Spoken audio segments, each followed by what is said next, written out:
Hello friends, आज हम बात करेंगे अरेबियन सी में एक कंट्री है जो इंडिया के पॉइंट ऑफ व्यू से और स्ट्रेटेजिक रिलेशन के लिए बहुत इंपॉर्टेंट रोल प्ले करती है और उसके बारे में हम कंप्लीट इन्फॉर्मेशन जानेंगे।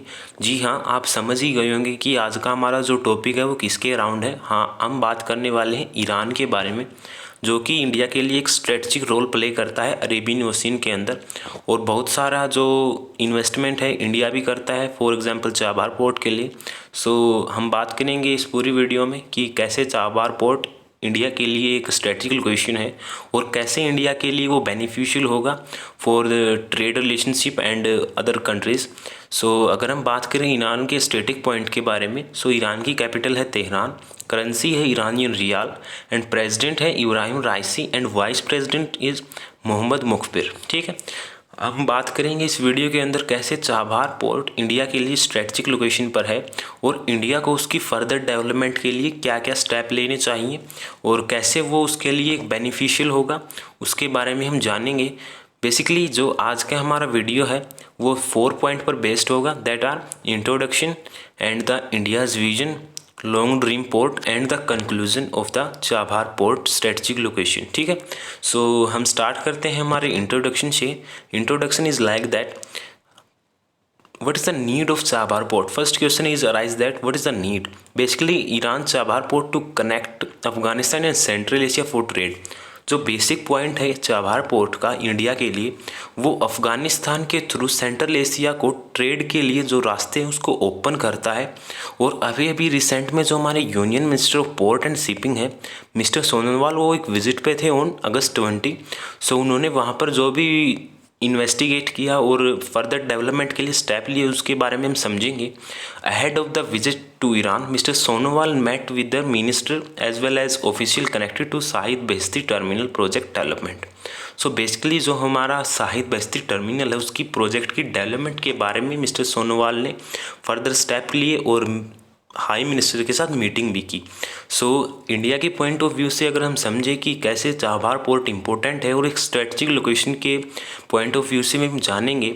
जो ये विजिट है ये हाईलाइट करती है कैसे जो चाबहार पोर्ट की इम्पोर्टेंस है वो इंडिया के लिए गेटवे ओपन करता है through Europe, Russia and other Commonwealth countries के लिए। ऑल्सो ऑफिशियल स्टेटमेंट में बताया गया कि जो ये विजिट है ये स्ट्रेंथन करेगी टाइज की दोनों कंट्री के बीच और मैरीटाइम रिलेशनशिप में भी डेवलपमेंट होगी दोनों कंट्री के बीच। बेसिकली दोनों कंट्री इंडिया और ईरान के बारे में हम बात कर रहे हैं। Also Mister Sonowal revived that progress in the work on the terminal handed over 6 mobile harbour cranes. जो मिस्टर सोनोवाल हैं उन्होंने 6 mobile harbour cranes hand over की है, क्योंकि जो एफिशिएंसी है चाबहार पोर्ट की लोडिंग की अनलोडिंग की उसको इंडिया इंक्रीज़ करना चाहता है, क्योंकि वो उसके लिए एक स्ट्रेटजिक लोकेशन है जो ट्रेड के रास्ते भी इंडिया के लिए ओपन करता है through Europe and other countries as well. हम कह सकते हैं कि जो चाबहार पोर्ट है वो इंडिया के लिए बहुत ही बेनिफिशियल है और एक स्ट्रेटजिक लोकेशन पर बेस्ड है जो इंडिया की उसको ज़रूरत भी है। अगर हम बात करें इंडिया के विज़न के बारे में, इंडिया का विज़न कुछ इस टाइप का है कि जो फर्स्ट ऑफ ऑल हमारे पास इसके 3 ऑब्जेक्टिव थे जब ये फॉर्म हुआ।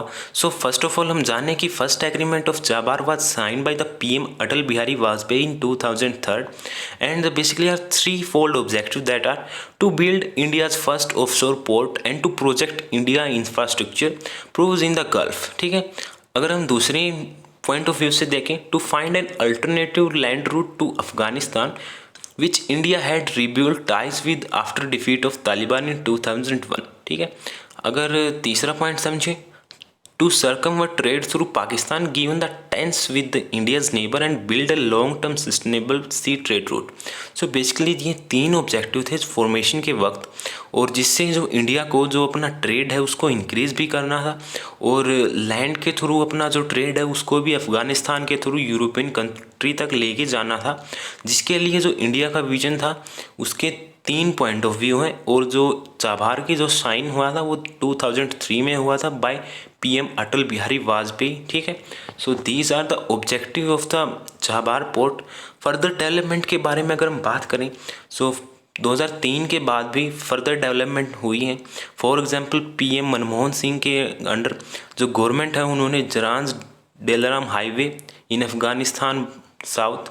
सो उन्होंने इस हाईवे को बिल्ड किया जिससे वो अपना ट्रेड की जो एफिशिएंसी है उसको इंक्रीज़ कर पाए, and which also help to connect trade route from border of Iran to main trade Herat and Kabul as well, and this was happened in Karachi government in 2009। अगर हम रिसेंट के बाद समझें, सो 2016 में पीएम मोदी के अंडर वो तेहरान उन्होंने विजिट किया और साइन किए डेवलपमेंट के लिए many of agreement with Iran for the further development of Chabahar port as well as the trilateral agreement for trade through Chabahar with Afghanistan president Ashraf घानी। ठीक है, सो बहुत सारी डेवलपमेंट हुई हैं 2003 के बाद भी, जो कि चाबहार पोर्ट की एफिशिएंसी को इंक्रीज़ करने में हेल्प करेंगी।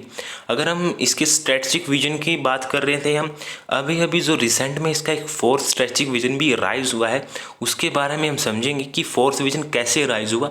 सो in the last few year the fourth strategic objective was the Chabahar road has appeared the, जो भी चाइना का जो belt road initiative that is BRI, उसको ओवरटेक करने के लिए ये भी इंडिया के लिए स्ट्रेटजिक पॉइंट है कि वो अपने चाबहार पोर्ट को ईरान में फर्दर डेवलप करे और एडवांस कंडीशन तक वो लेके जाए। ठीक है, अगर हम गवर्नमेंट होप की बारे में बात करें, government hope to provide Central Asia with an alternate route of the CPEC that is China Pakistan economic corridor Iran for future trade. ठीक है, सो जो भी चाइना का सी पैक हुआ या फिर BRI हुआ, उसको ओवरटेक करने के लिए ये फोर्थ स्ट्रेटजिक विजन है, इसका जन्म हुआ है। और अभी हम रिसेंट कॉन्टेक्स्ट में समझें तो ये एक सबसे इम्पोर्टेंट पॉइंट है कि जो हमारा चाबहार पोर्ट है, अगर हम उसको एडवांस डेवलपमेंट तक लेके जाते हैं सो इंडिया के लिए वो इम्पोर्टेंट रोल प्ले करेगा।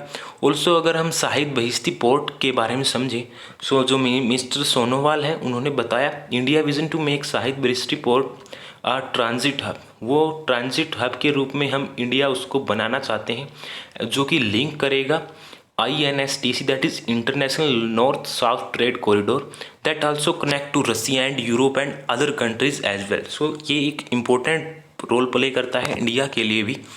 ठीक है, जो कि ओपन करता है गेटवे बाकी कॉमनवेल्थ कंट्रीज़ और यूरोपियन कंट्रीज़ के लिए।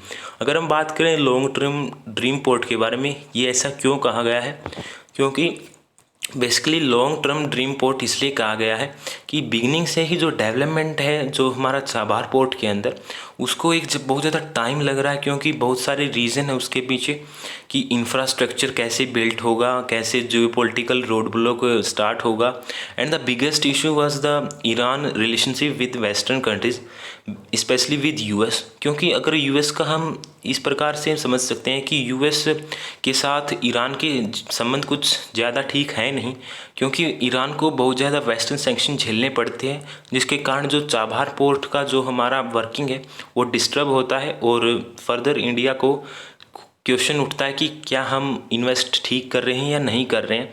बेसिकली अगर हम बात करें, while in the year nuclear talk which resulted in the joint comprehensive plan of action that is JCPOA in 2015 came into being, the Chabahar port has been easier to work on.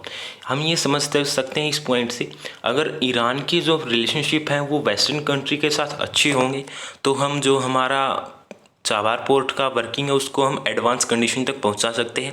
अगर western countries ने Iran के ऊपर nuclear power plant के कारण उस पर sanction लगा दिए तो हमारा जो विज़न है वो थोड़ा डिस्टर्ब हो जाता है, जिससे हमारी इन्वेस्टमेंट है वो कम भी हो जाती है।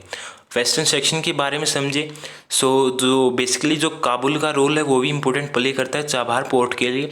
With the government now reopening the Indian embassy in Kabul, recent में हमें पता है कि जो तालिबान ने टेक ओवर किया था 1 साल पहले, अब इंडिया जो अपनी एम्बेसी है उसको ओपन करने जा रही है तालिबान में with Taliban government, and also employ the Chabahar route will once again. अगर हम बात करें इंफ्रास्ट्रक्चर के बारे में, इंफ्रास्ट्रक्चर भी इंपॉर्टेंट रोल प्ले करता है। Also it has been difficult to source equipment for the port construction from infrastructure company as the continue fear secondary section. जो इंफ्रास्ट्रक्चर कंपनी होती है उनको भी एक डर होता है कि कहीं वेस्टर्न कंट्री ईरान के ऊपर सैंक्शन ना लगा दे और उनका जो भी इन्वेस्टमेंट है वो वेस्ट ना हो जाए। अगर हम बात करें हमारे जो इंडिया के साथ बॉर्डर इशू में पाकिस्तान के और चाइना के as well, so India restart VTAD to Afghanistan this year, लेकिन जो पाकिस्तान के नेगोशिएशन है वो भी स्टार्ट हुए, लेकिन हम कह नहीं सकते कि पाकिस्तान हमारा साथ देगा या नहीं देगा। लेकिन जो हमारे पॉइंट ऑफ व्यू से अफ़गानिस्तान के जो लैंड रूट है वो इम्पोर्टेंट है, जो ताकि हम जो हमारा चाबार पोर्ट है वहाँ पर ईजिली ट्रेड कर पाएँ। ठीक है, so basically this was the point. अगर हम बात करें कंक्लूजन के बारे में, सो बेसिकली यहाँ पर 3 टाइप के हमारे बेनिफिट हमें नज़र आते हैं। फर्स्ट ऑफ ऑल, अगर चाबार पोर्ट हमारा एडवांस कंडीशन तक पहुंचता है और अच्छा हमारा ट्रेड होता है, सो इंडिया का जो एक्सपोर्ट सेक्टर का ग्रोथ है वो बहुत ज़्यादा होगा, जिससे बहुत ज़्यादा हम अपना जो फॉरेक्स रिजर्व है उसको मेंटेन कर पाएंगे। और अगर दूसरे पॉइंट को समझिए कि जो भी हमारा जो नेबरिंग कंट्री है चाइना, उसकी हेजमनी को हम ओवरकम कर पाए, that is BRI and CPEC and all other is started by China. ठीक है, और एक और पॉइंट समझें कि हमारे जो चाबार पोर्ट है उसके साथ साथ हमें जो ओपन वे मिलेगा फॉर यूरोपियन कंट्रीज़ की हम अपना ट्रेड है उसको डाइवर्सिफाई कर पाए यूरोपियन कंट्रीज़ में भी। सो ये हमारे लिए बहुत ज़्यादा इंपॉर्टेंट रोल प्ले करता है चाबार पोर्ट। बेसिकली उसका जो शाहिद बहिश्ती टर्मिनल है वही हमारा इंडिया के लिए स्ट्रेटजिक लोकेशन है और वो बहुत ज़्यादा इंपॉर्टेंट रोल प्ले करता है। सो बेसिकली हम कह सकते हैं जो ईरान का जो पोर्ट है वो बहुत ज़्यादा इंपॉर्टेंट है हमारे लिए वाई ट्रेड रूट और overcome the China hegemony. So this was the analysis of Chabahar port. If you like this video, please don't forget like, share and subscribe for further updates. Thank you. Have a nice day. If you have any doubt, please comment in comment box. I will surely reply you. Thank you. Have a nice day.